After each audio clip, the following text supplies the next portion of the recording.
அனைத்திந்திய அண்ணா திராவிட முன்னேற்றக் கழகத்தின் தலைவியாக, உங்களின் தலைவியாக, நாளை எதிர்காலத்தை மாற்றி அமைக்கக்கூடிய வல்லமை பெற்ற சிறந்த தலைவியாக, ஏழை எளிய மக்களின் எளிய மகளாக நின்று என்றென்றைக்கும் உங்களோடு பணியாற்றுவேன்.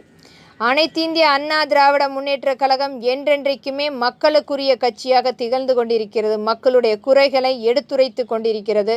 இன்றைக்கும் சிபில் ஸ்கோர் நிறுவனம் மிகப்பெரிய கார்ப்பரேட் நிறுவனமாக மத்திய அரசின் நேரடி கட்டுப்பாட்டில் பினாமியாக இயங்கிக் கொண்டிருக்கிறது. மத்திய அரசுக்கும் நம்மளுடைய மக்களுக்கும் இடைத்தரகர்களாக வேலை செய்து கொண்டிருக்கும் இந்த சிபில் ஸ்கோர் நிறுவனம் என்றைக்காவது முடக்கப்படுமா என்ற கேள்வி மக்களிடத்திலும் நம்மிடத்திலும் எழுந்து கொண்டிருக்கிறது. மக்களுக்காக இன்றைக்கு மத்திய அரசு கொண்டு வரும் அனைத்து திட்டங்களுமே மக்களிடத்தில் போய் சேர்க்காமல் முழுமையாக நிராகரிக்கப்பட்டு கொண்டிருக்கிறது. அதற்கு காரணமே இந்த சிபில் ஸ்கோர் நிறுவனம்.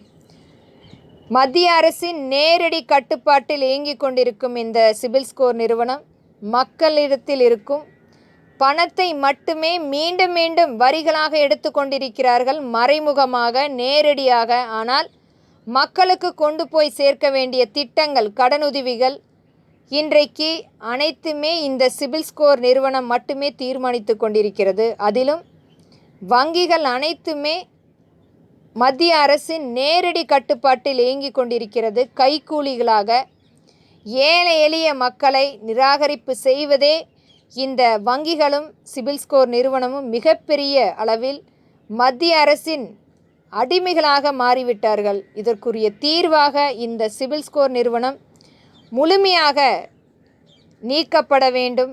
மக்களுக்கு அச்சுறுத்தும் இந்த சிபில் ஸ்கோர் நிறுவனம் கண்டிப்பாக விளக்கம் செய்து அதற்குரிய தீர்வை எட்டப்பட வேண்டும். மக்களுக்கு ஒரு வாய்ப்பை அளிக்கப்பட வேண்டும். ஏழை எளிய மக்களுக்காக கொண்டு வரும் திட்டம் முழுமையாக மக்களிடத்தில் போய் சேர்க்கப்பட வேண்டும். ஆனால் இன்றைய ஆட்சியில் இருக்கும் மத்திய அரசு, பிரதமர் மோடி அவர்கள் அனைத்து ஏழை எளிய மக்களுடைய வங்கியில் 15 லட்சம் போடுவதாக என்றைக்கோ ஒரு நாள் வாக்கு கொடுத்திருந்தார்.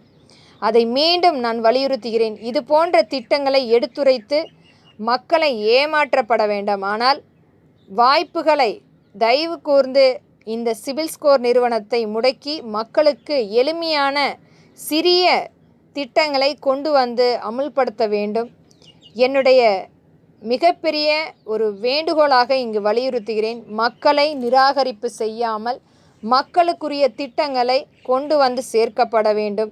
ஆனால் நாம் ஆசானாக இருந்து கொண்டு மக்களுக்கு ஒரு நல்வழிப்படுத்த வேண்டும். ஆனால் இன்றைக்கு ஆசானை மிகப்பெரிய மக்களிடத்தில் இருக்கும் பணத்தை கொள்ளையடித்து மக்களிடத்தில் கொண்டு போய் சேர்க்காமல் அவர்களை வைத்து கொள்ளும் ஒரு ஆசானை நாம் இன்றைக்கும் பார்த்து கொண்டிருக்கிறோம். தயவு கூர்ந்து இது மாதிரியான செயல்களை செய்யாமல் வரும் காலம் கண்டிப்பாக வாய்ப்பளிக்கும். மக்களுக்குரிய நல்ல தீர்வாக எட்டப்பட வேண்டும் என்பதை அனைத்திந்திய அண்ணா திராவிட முன்னேற்றக் கழகத்தின் வேண்டுகோளாக பதிவிடுகிறேன். நன்றி.